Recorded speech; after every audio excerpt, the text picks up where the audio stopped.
Well, good morning. It's me, Kenny Polcari, and today is February 29th. It is leap year, so happy leap year to everybody. It is Thursday, February 29th, 2024, and here are the things that you need to know to get your day started. And it's been a very interesting start to this day, right? Stocks now continued to churn lower yesterday after some various Fed head comments and in preparation of today's PCE data, right? Bonds rose yesterday slightly. Bond prices sending yields a little bit lower. Oil sitting tight. Gold remains kind of stuck in that range that we've been talking about, right? And so now you want to ask, are the Fed heads sending conflicting messages, right? Sometimes it sounds like it may be. The PCE was due out at 8:30. The question was, will it surprise to the upside or downside? In fact, it came right in online, so really no surprise at all. And what are we having? We're having the One-Skillet thighs. They are delicious. We'll get to that in a moment. So stocks declined ahead of the key inflation report, which came out at 8:30 today, right? The Dow lost 24 points. The S&P was down 9. The Nasdaq gave back 88. The Russell gave up 16. The transports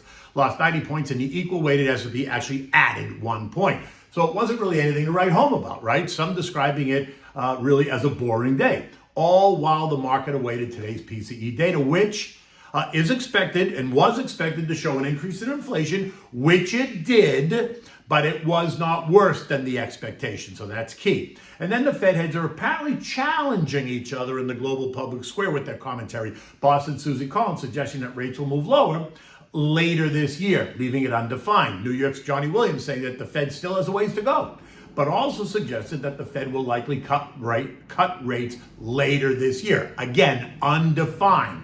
And Atlanta's Raphael Bostic said that he's comfortable taking a more patient approach, suggesting no timeline in order to begin a rate cut process, which is kind of interesting. All this while Treasury Secretary Janet Yellen told us 2 weeks ago that she does not expect even to see prices go down, but that's not important because wages have gone up. So in a sense, it's a wash, right? Prices are higher, but your wages are higher. So therefore, why is anybody complaining? Was essentially Janet Yellen's stance on that issue.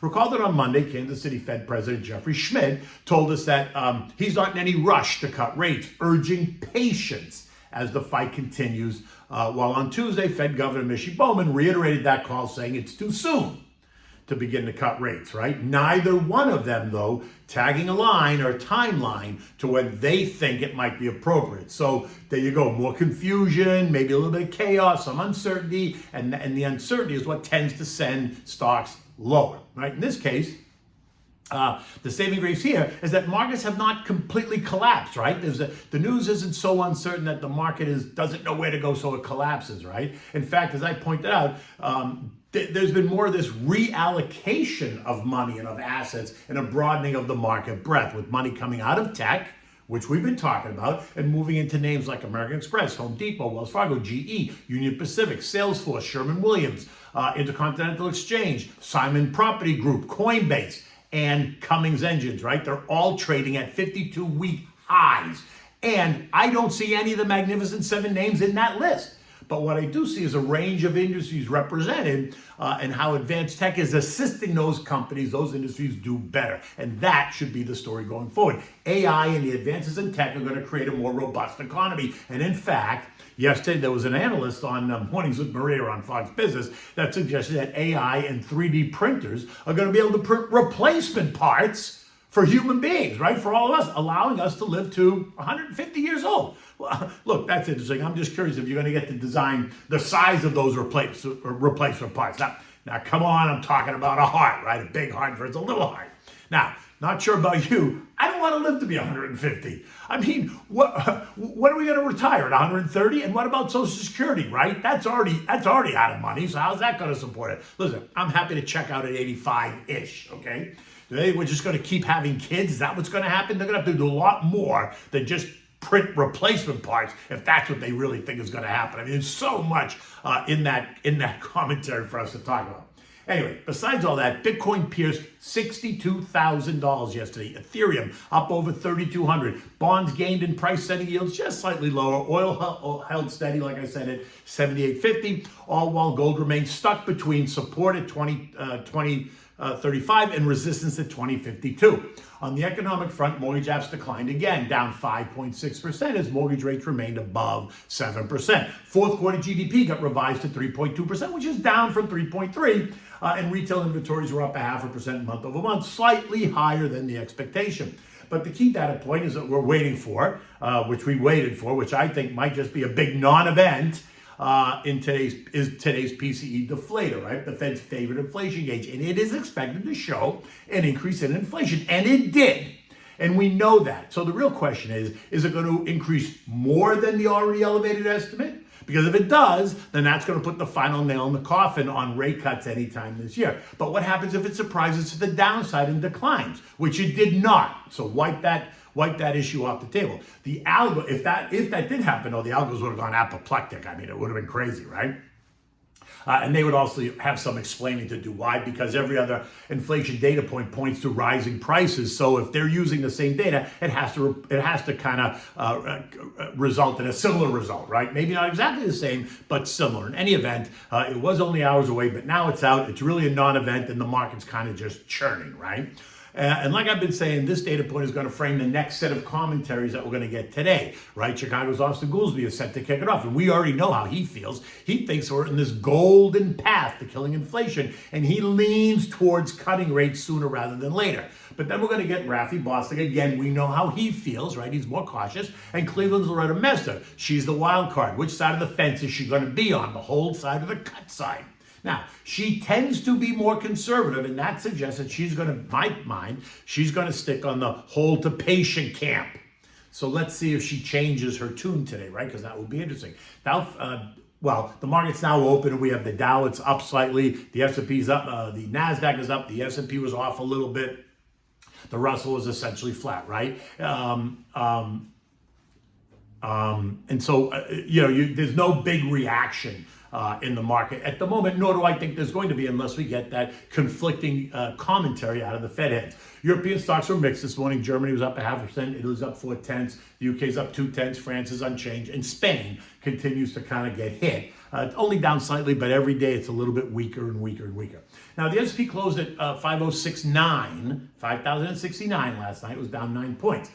And like I said, if the PCE and the Fed commentary gets the market all antsy, then I would not be surprised to see us test lower at the 49.75-ish level.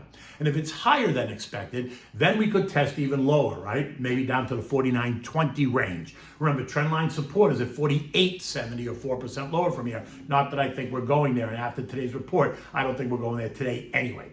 My sense is that it's the last day of the month, that it's going to be more affected by month-end rebalancing rather than the PCE. And I think I'm right on that, unless, of course, we get some other piece of news during the day that's going to change the mindset.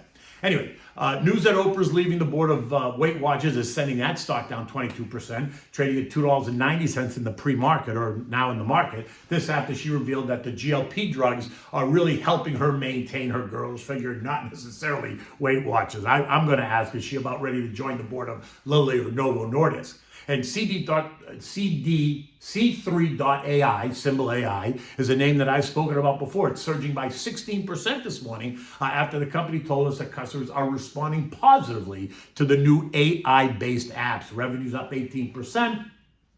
At 78.4 million versus the expected 76.1. Sales are forecasted to be in the $82-86 million range for the current period. Analysts are right smack in the middle at 84 million. It's currently quoted up $5 at 34.5 or so. I continue to think it still feels a bit toppy and tired. I'm looking for some more churn, and I expect the broader market to pull back going into the end of the quarter, which is at the end of March. So we got one more month to go, right? It's about 5 weeks until we get to the end of the quarter. Okay, so what do we have for dinner tonight? We're having this one pan, One-Skillet chicken thighs. It is delicious. Simple to make. You need boneless, skinless chicken thighs. You need orzo. You need lemons, Dijon mustard, salt and pepper, garlic, shallots, paprika, Italian seasoning, chicken broth, chopped kale, or spinach. You can use either, but this is chopped kale, butter, olive oil, and feta cheese.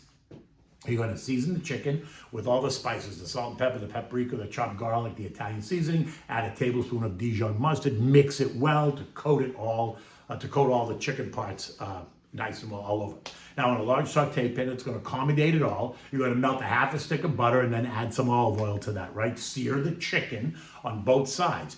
Get it nice and brown and kind of crusty. Then remove it, set it aside. In the same pan, you're going to add more butter, and then you're going to add the chopped shallots. Saute that around for a couple of minutes, let the shallots get a little bit soft. Then add 3 or 4 lemon slices, not thick, just put the slices down, let them brown on both sides a little bit, and then remove them and set them aside. Do not get rid of them. Now, go back to the pan, you're going to add the orzo, maybe a cup, depends on how much you're making, but say it's a cup. Toss it in, move it around, brown it up a little bit in the butter and the oil and the shallots. Now add the chicken broth to the pan, enough to cover the orzo, because you're going to cook it now, right? Add the chopped kale. Again, if you're going to use kale or spinach, add that now. Take the chicken with the lemons and put that right in. Let it all sit there. Turn the heat down to medium low, and then let it just cook, right? It should take 10 minutes. Keep your eyes on it. You don't want the orzo to suck up all the broth, because if it does, just add a little bit more. Don't let it dry out. While this is all happening, you get the food processor out, add a block of feta cheese that's like room temperature, put some olive oil in there, and then whip it up and create this creamy feta cheese.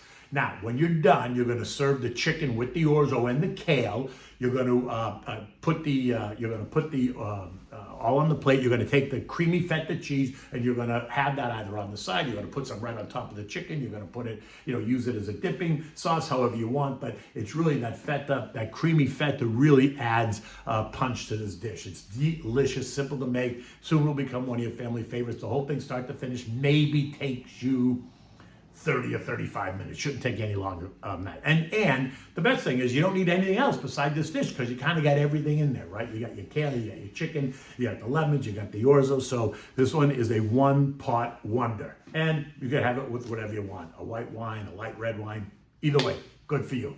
Till tomorrow, take good care.